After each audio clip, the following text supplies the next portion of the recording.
ગુણવત્તા, ઉત્તમતા, નવીનતા અને શ્રેષ્ઠ વ્યવસાયિક સંસ્થાઓને પ્રોત્સાહન આપતા પ્રતિષ્ઠિત ક્વોલિટી માર્ક ટ્રસ્ટ દ્વારા આયોજિત 15મા ક્વોલિટી માર્ક એવોર્ડ્સ 2026નું ભવ્ય આયોજન 24 ઓગસ્ટ 2026ના રોજ નારાયણી હાઇટ્સ, ગાંધીનગર ખાતે બ્લેક ટાઈ ગાલા સેરેમનીમાં કરવામાં આવ્યું હતું. છેલ્લા 15 વર્ષથી વિવિધ ક્ષેત્રોમાં ઉત્કૃષ્ટ કામગીરી, ગુણવત્તા પ્રત્યેની પ્રતિબદ્ધતા, નવીનતા અને જવાબદાર વ્યવસાયિક અભિગમ ધરાવતી સંસ્થાઓ અને વ્યક્તિઓને સન્માનિત કરતું ક્વોલિટી માર્ક એવોર્ડ્સ આજે એક પ્રતિષ્ઠિત મંચ તરીકે સ્થાપિત થયું છે. આ એવોર્ડ્સનો મુખ્ય ઉદ્દેશ ઉદ્યોગો અને સંસ્થાઓમાં ગુણવત્તાની સંસ્કૃતિને પ્રોત્સાહન આપવાનો તેમજ શ્રેષ્ઠ કામગીરી કરનારાઓને યોગ્ય ઓળખ અને પ્રોત્સાહન આપવાનો છે. અને હું ક્વોલિટી માર્ક ટ્રસ્ટનો પ્રેસિડેન્ટ છું. હેતલભાઈ, આજે એક 5મી એવોર્ડ ફંક્શન થવા જઈ 15મી એવોર્ડ ફંક્શન થવા જઈ રહી છે. કેટલા લોકો જોડાયેલા છે અને એવોર્ડનું મહત્વ શું છે? ક્વોલિટી માર્ક એ ગુજરાત અને હિન્દુસ્તાનનો પહેલો એવો એવોર્ડ ફંક્શન છે જે ક્વોલિટીને માધ્યમ એટલે ગુણવત્તાના માધ્યમથી અલગ અલગ શહેરોમાં અલગ અલગ ઉદ્યોગોને આઈડેન્ટિફાઈ કરી અને સન્માનિત કરે છે. ઘણા બધા એવોર્ડ ફંક્શન થાય છે. એ એક્સિલન્સ માટે થાય છે, સારા એક્સપોર્ટ માટે હોઈ શકે કે સારા મેન્યુફેક્ચરિંગ માટે હોઈ શકે, પણ ક્વોલિટી શબ્દને ધ્યાનમાં રાખી અને ક્વોલિટી મેનેજમેન્ટ સિસ્ટમ અને ISO સર્ટિફિકેશનની સિસ્ટમને ધ્યાનમાં રાખી અને ક્વોલિટી એટલે કે ગુણવત્તા માટે કોઈ એવોર્ડ પ્રદાન થતા હોય તો એ મારા ધ્યાનમાં છે એવા ફક્ત એક જ છે જે ક્વોલિટી માર્ક એવોર્ડ્સ છે. ખાસ કરીને કેટલા એવોર્ડ આપવામાં આવશે અને કોણ ઉપસ્થિત રહેવાનું છે? આજે અહીંયા 30 જેટલા એવોર્ડ અલગ અલગ ઇન્ડસ્ટ્રીઝમાંથી લોકો આવશે અને સન્માનિત કરવામાં આવશે. અને મુખ્ય અતિથિ તરીકે આપણા એગ્રી મિનિસ્ટર જે જીતુભાઈ વાઘાણી છે તેઓ અતિથિ છે ચીફ ગેસ્ટ તરીકે. એમની સાથે સાથે ડૉક્ટર જયરામ ગામિત જે આપણા MSME મિનિસ્ટર છે તેઓ પણ અહીંયા હાજર રહેશે. સાથે સાથે દિલીપ સંઘાણી જે ઇફકોના ચેરમેન છે એ દિલીપભાઈ સાહેબ પણ અહીંયા હાજર રહેશે. અને આપણા BJPના મહામંત્રી જે પ્રશાંત કોરાટ જે પ્રશાંતભાઈ છે તેઓ પણ અહીંયા હાજર રહેશે. અને બોલિવૂડથી ખાસ ઈશિતા દત્તા જેનું દ્રશ્યમ ફિલ્મ આવી ગયું છે અને દ્રશ્યમ આવી રહ્યું છે, દ્રશ્યમ 2-3, તેઓ પણ અહીંયા હાજર છે અને તેઓ પણ આ ફંક્શનમાં અહીંયા હાજરી આપશે.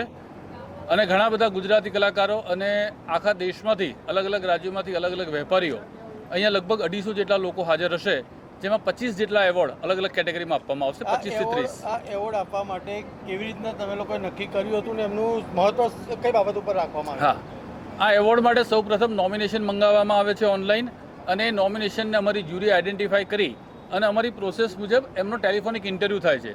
લગભગ 30 થી 40 મિનિટનો ટેલિફોનિક ઇન્ટરવ્યૂ જે આઈડેન્ટિફાઈ કરેલો છે ચેકલિસ્ટ મુજબ એ અમારી ટીમ ઇન્ટરવ્યૂ કરે છે.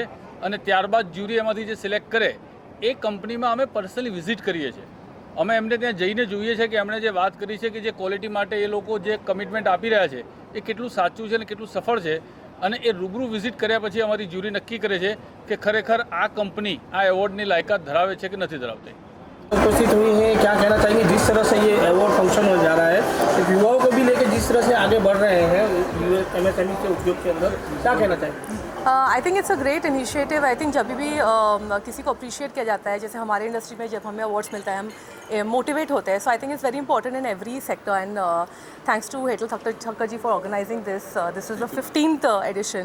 सो congratulations to you and entire team for such a successful award function every year. जी मैम, जिस तरह से आज युवा आगे बढ़ रहे हैं और जो कदम मिला रहे हैं जो इंडस्ट्रीज में, तो उसको लेकर आपका क्या कहना है? I think it's important for us to motivate them. वो हमारे फ्यूचर है, वही देश को आगे लेकर जाएंगे. So like I said, such kind of platforms is very very important for us to show our support so that with our guidance they take our country ahead. કે આ 15મી એડિશન છે. 2014થી જ્યારે એવોર્ડની શરૂઆત થઈ અને આજે ભારતભરમાં આજે એકમાત્ર એવો એવોર્ડ છે કે જે ક્વોલિટીને ધ્યાનમાં રાખીને આપવામાં આવે છે. ક્વોલિટી એટલે બેઝિકલી આપણે ઘણા બધા વિચારીએ કે ક્વોલિટીને નક્કી કોણ કરે, એના પેરામીટર્સને નક્કી કોણ કરે, પરંતુ ખાસ ક્વોલિટી માર્કના જે જ્યુરી મેમ્બર્સ છે જેમાં હું પણ છું અને હેતલભાઈ કે જેમણે ક્વોલિટી પર એ સર્ટિફિકેશન્સ આપે છે દરેકને ISOના, તો એ માત્ર ને માત્ર ક્વોલિટી પર મળે છે. અને ગુણવત્તાને આધારિત કોઈ પણ સન્માન થતું હોય ત્યારે જે સન્માનિત થતી વ્યક્તિને એનો આનંદ ખૂબ જ અનેરો હોય છે અને પોતે આગળ પણ એના લાઈફની અંદર અને પોતાના બિઝનેસની અંદર એ પ્રગતિ કરે એના માટેનું આ પ્રોત્સાહન છે. અને અવોર્ડ્સની વાત કરું તો અવોર્ડ્સ એ એવું પ્રોત્સાહન છે કે એમણે મેળવેલી સિદ્ધિ, એમણે કરેલા કાર્ય, એમણે કરેલા જે મહેનત જે છે, ડેડિકેશનની સાથે, જે ઓનેસ્ટી સાથે એમણે જે ક્વોલિટી પર કામ કર્યું છે, એના માટે જ્યારે સન્માન મળે છે ત્યારે વ્યક્તિની અંદર જે મોટિવેશન લેવલ છે એ ખૂબ જ વધે છે. અને ભારતની અંદર MSME સેક્ટર એ બહુ જ મોટું સેક્ટર છે. ભારત સરકાર પણ એને પ્રોત્સાહન આપી રહી છે અને અમારું કાર્ય એક નાનકડું છે કે એની અંદર એમને બિરદાવવાનું. તો આ એક અલગ એવોર્ડ એટલા માટે તરે છે કે એમાં માત્ર ને માત્ર ક્વોલિટી સિવાય બીજું કોઈ જ પેરામીટર્સ હોતું નથી. मैं योगेश कुमार सिंह, मैं दीनदयाल पोर्ट अथॉरिटी में एज ए सचिव के पद पर कार्य करता हूँ और यहाँ ये क्वालिटी मार्क अवार्ड में मैं दीनदयाल पोर्ट की तरफ से आया हूँ.